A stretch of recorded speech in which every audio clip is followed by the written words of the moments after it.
Hello बच्चों, कैसे हो। आज हम लोग देखेंगे कम्बिनेशन रिएक्शन के बारे में। इसके पहले हम लोग लेक्चर में देखे थे कम्बिनेशन रिएक्शन किस किस प्रकार के हो सकते हैं। उसमें पढ़े हुए थे दो एलिमेंट्स के बीच में हो सकता है, या दो कंपाउंड्स के बीच में हो सकता है, या वन कंपाउंड्स और वन एलिमेंट्स के बीच में हो सकता है। लेकिन प्रोडक्ट सिर्फ क्या होगा, एक ही प्रोडक्ट होगा। आगे देखते हैं कम्बिनेशन रिएक्शन में। हेडिंग डालते हैं हम लोग कॉम्बिनेशन रिएक्शन। कॉम्बिनेशन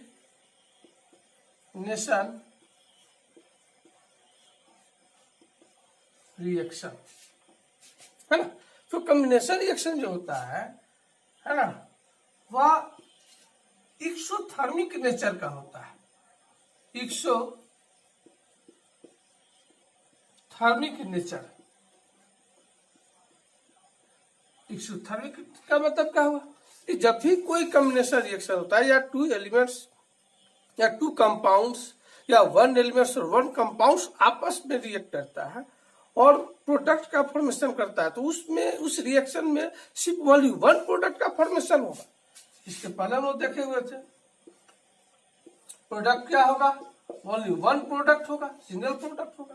तो जब भी ये कॉम्बिनेशन रिएक्शन होता है तो कॉम्बिनेशन रिएक्शन में मोस्टली हीट रिलीज होती है, हीट का फॉर्मेशन होता है।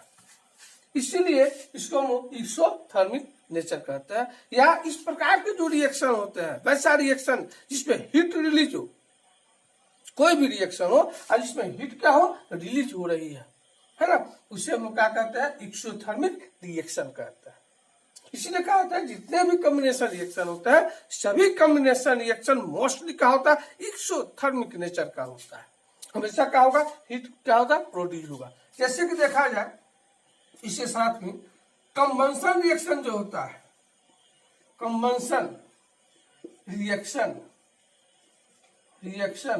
ये कंबंशन रिएक्शन में क्या होता है, एक्सोथर्मिक रिएक्शन कहलाता है, एक्सोथर्मिक नेचर का होता है, एक्सोथर्मिक नेचर का होता है।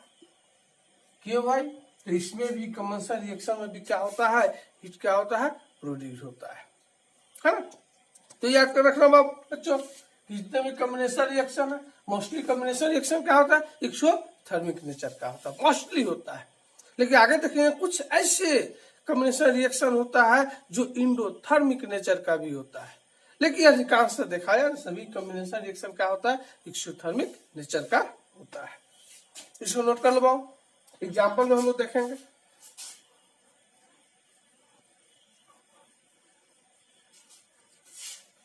जैसे देख लेते हैं, जैसे कैल्शियम CO कैल्शियम ऑक्साइड, इसको हम लोग क्विक लाइम भी कहते हैं, क्विक लाइम कहते हैं।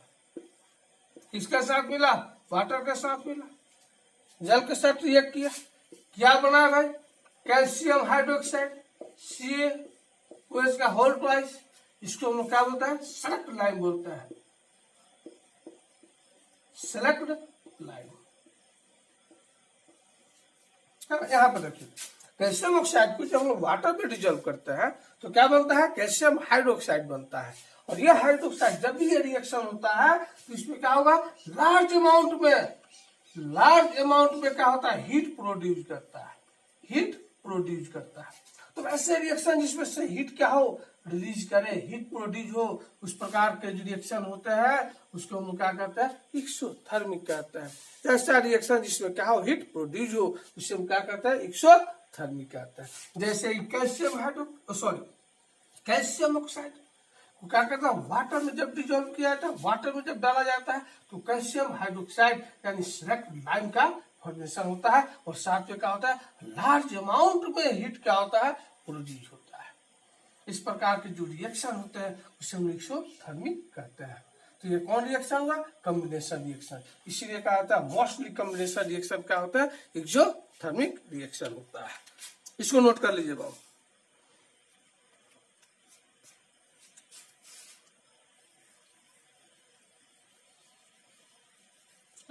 तो सेलेक्ट लाइम कैसे बना, कॉम्बिनेशन ऑफ कैल्शियम हाइड्रोक्साइड और कॉम्बिनेशन ऑफ कैल्शियम ऑक्साइड और वाटर है ना। सिलेक्ट लाइम का फॉर्मेशन कैसे होगा, कैल्शियम ऑक्साइड और वाटर का।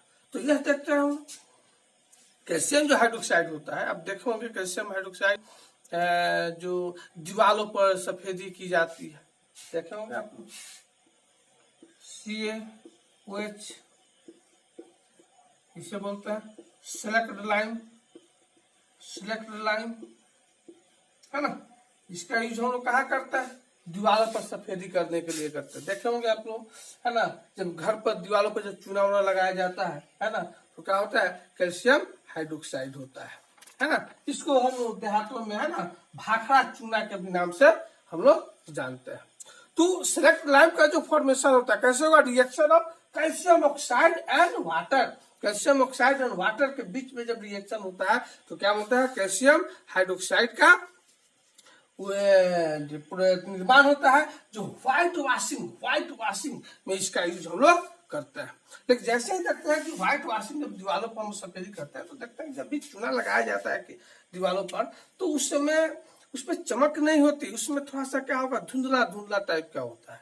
जैसे जैसे 2 घंटे 4 घंटे 1 दिन 2 दिन के बाद हम लोग जब उसको देखते हैं तो क्या होता है, शाइनिंग सरफेस, है ना, उसका जो सरफेस होता है क्या होता है, चमकीला हो जाता है, यानी वो चमकने लगता है।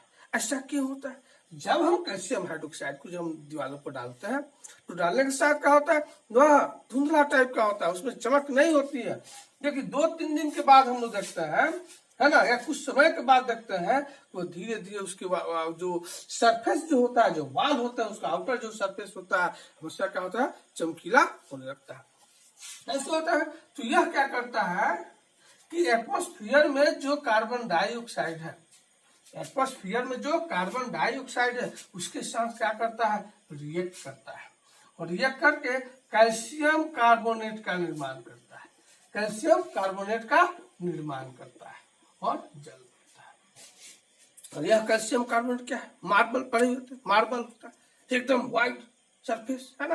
तो कैल्शियम कार्बोनेट का क्या करता है, फॉर्मेशन करता है किसके, दीवार के जो वाल होते हैं उसका आउटर सरफेस पर करता है, जिससे कारण उसका जो सरफेस होता है वह चमकीला हो जाता है ना। कब होता है, जब कार्बन डाइऑक्साइड के साथ क्या करता है, रिएक्ट करता है। एटमॉस्फेयर में जो कार्बन डाइऑक्साइड होता है वह इस पर दीवारों पर लगा दिए, दीवारों पर क्या हुआ, कार्बन डाइऑक्साइड मिला उसको, और मिलने के साथ क्या होगा, कैल्शियम कार्बोनेट का फॉर्मेशन हो जाता है। और कैल्शियम कार्बोनेट का जब फॉर्मेशन होता है, ठीक है ना, जिसके कारण उस पर क्या होती है, चमक आ जाती है, इसीलिए इसको हम लोग दीवारों पर करते हैं। और इसका फॉर्मूला, मार्बल का जो फॉर्मूला होता है, मार्बल क्या होता है, कैल्शियम कार्बोनेट होता है। इसको थोड़ा सा एक बार लिख लीजिए, नोट कर लीजिए, पॉज करके नोट कर लीजिए।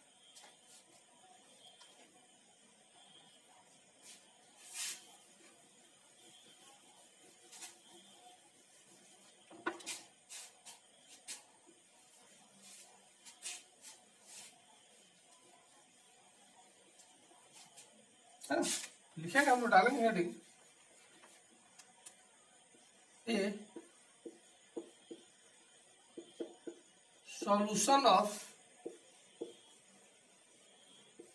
सिलेक्ट लाइन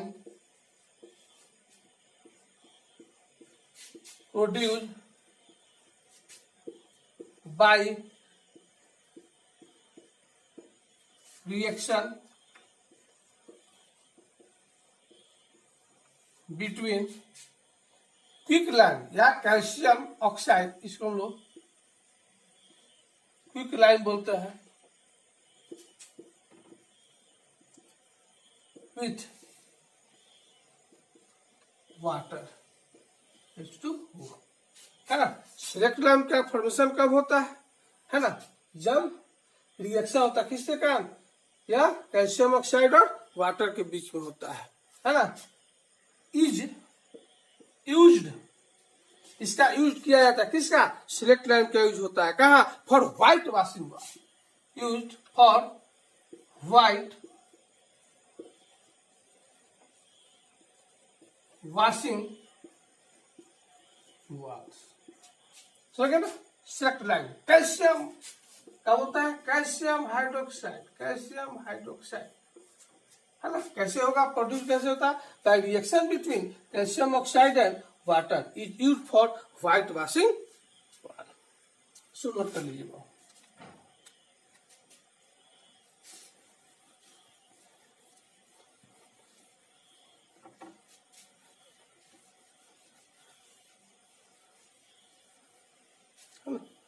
उसके बाद क्या हो पड़ेगा, है ना, जब कैल्शियम हाइड्रोक्साइड क्या होता है, इसके साथ किया, कार्बोनेट के साथ किया, क्या बनाया, CaCO3 प्लस क्या बना, वाटर बना।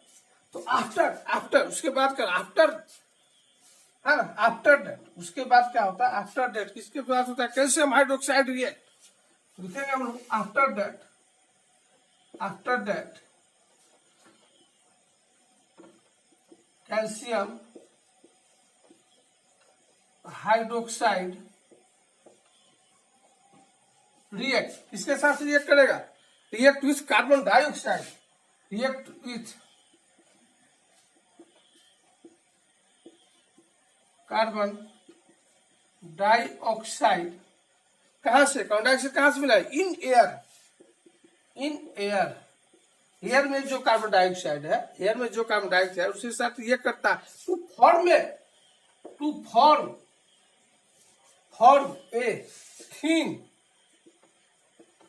Layer of calcium carbonate, thin layer of calcium carbonate, thin layer of इसका कैल्शियम कार्बोनेट। ध्यान से समझिए, है ना, कैल्शियम कार्बोनेट कहाँ बनता है, ऑन द वॉल, दीवार पे बनता है, ऑन द वॉल, है ना। जब कैल्शियम हाइड्रोक्साइड एटमॉस्फेयर में जो एयर में जो कार्बन डाइऑक्साइड है उससे रिएक्ट करता है और रिएक्ट करके कैल्शियम कार्बोनेट का फॉर्मेशन करता है, किस पर, कहाँ करता है, ऑन द वॉल, जिससे का उसका जो सतह होता है क्या होता है, चमकने लगता है। ठीक है बच्चों, इसको नोट कर लो।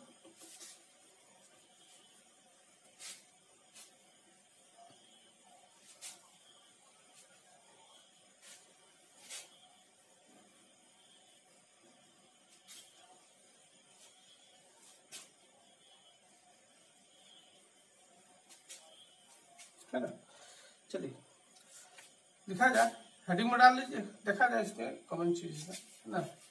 यूजुअली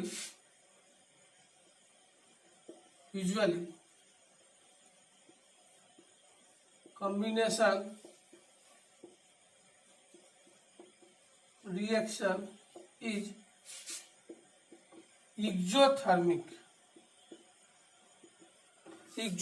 होता है ना, कौन, कॉम्बिनेशन रिएक्शन होता है। लेकिन कुछ ऐसे कॉम्बिनेशन रिएक्शन होता है जो एक्जोथर्मिक और इंडोथर्मिक दोनों होता है, कुछ ऐसे होता है जो एक्जोथर्मिक और कॉम्बिनेशन, नोट में डाल दीजिएगा, नोट में क्या होगा, कॉम्बिनेशन रिएक्शन, हाँ, कॉम्बिनेशन रिएक्शन क्या होगा भाई, कैसा होगा भाई, एक्जोथर्मिक और इंडोथर्मिक, एक्जोथर्मिक और endothermic, depend upon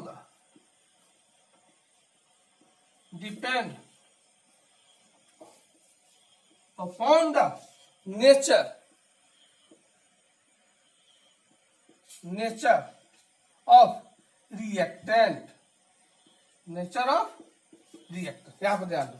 combination reaction mostly क्या होता है, एक्जोथर्मिक होता है, लेकिन कुछ ऐसे कॉम्बिनेशन रिएक्शन होता है जो एक्जोथर्मिक और इंडोथर्मिक होगा, डिपेंड अपॉन द कहाँ का नेचर ऑफ रिएक्टेंट, जिस प्रकार के रिएक्टेंट का नेचर होगा उसी प्रकार क्या होगा, उसका बॉन्ड बनेगा, यानी वो रिलीज करेगा, हीट को रिलीज करेगा, या उस रिएक्शन को होने के लिए क्या करेगा, हीट को ऑब्जर्व करेगा। तो ऐसे रिएक्शन जिसमें हीट क्या हो रहा, रिलीज हो रही है, हीट एनर्जी रिलीज हो रहा है, इंडोथर्मिक। वैसे रिएक्शन जिस रिएक्शन को होने के लिए, न्यू प्रोडक्ट का फॉर्मेशन होने के लिए, न्यू प्रोडक्ट बनने के लिए हीट क्या हो, ऑब्जर्व हो, हीट की आवश्यकता या हीट के प्रेजेंटेशन में हो, है ना, उस प्रकार के रिएक्शन को हम क्या कहते हैं, इंडोथर्मिक कहते हैं। जैसे कि देखा जाए N2 प्लस O2, यहाँ पर देखिए, यहाँ पर N2 प्लस क्या होगा, O2, तो क्या बनेगा, NO। इसको बैलेंस कर लेता हूं, इसको बैलेंस कर लेता है। यह कैसा होगा भाई, इट इज इंडोथर्मिक। क्या होगा भाई, इंडोथर्मिक। इस रिएक्शन को तोड़ने के लिए क्या होगा, इस रिएक्शन, इसके बॉन्ड को तोड़ने के लिए क्या होगा, हीट की आवश्यकता होगी। तो क्या होगा, इट इज इंडोथर्मिक, इंडोथर्मिक। यह क्या होगा, इंडोथर्मिक होगा, है ना। और इसके पहले देखिए, जितने भी कंबंशन रिएक्शन होते हैं, सब कंबंशन रिएक्शन क्या होगा, एक्सोथर्मिक रिएक्शन होता है ना। और कुछ ऐसे रिएक्शन होते हैं जो इंडोथर्मिक और एक्सोथर्मिक दोनों होता है। चलिए आगे देखते हैं, इसको नोट कर लो बाबू।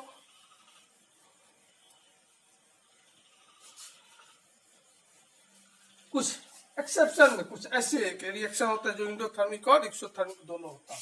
जैसे कि बेरियम प्लस फ्लोरीन देखा होगा, तो क्या होगा, बेरियम फ्लोराइड। देखिए यहाँ पर यह क्या होगा, दोनों होगा यह, ठीक है ना। साथ में देखिए और भी देखिए मैग्नीशियम के बारे में, मैग्नीशियम प्लस कार्बन डाइऑक्साइड, क्या बना, मैग्नीशियम कार्बोनेट, है ना। इस रिएक्शन को देखिए, जहां बैलेंस हो सकता है वहां बैलेंस आप लोग कर लीजिएगा, ठीक है ना, इसको बैलेंस कर लेना होगा, ठीक है ना। सॉरी मैग्नीशियम ऑक्साइड होगा, मैग्नीशियम ऑक्साइड कार्बन डाइऑक्साइड करेगा, क्या बनेगा, मैग्नीशियम कार्बोनेट बनेगा। तो show the properties of endothermic and exothermic, यह दोनों प्रॉपर्टीज को शो करता है, इंडोथर्मिक करता है और एक्सोथर्मिक भी शो करता है।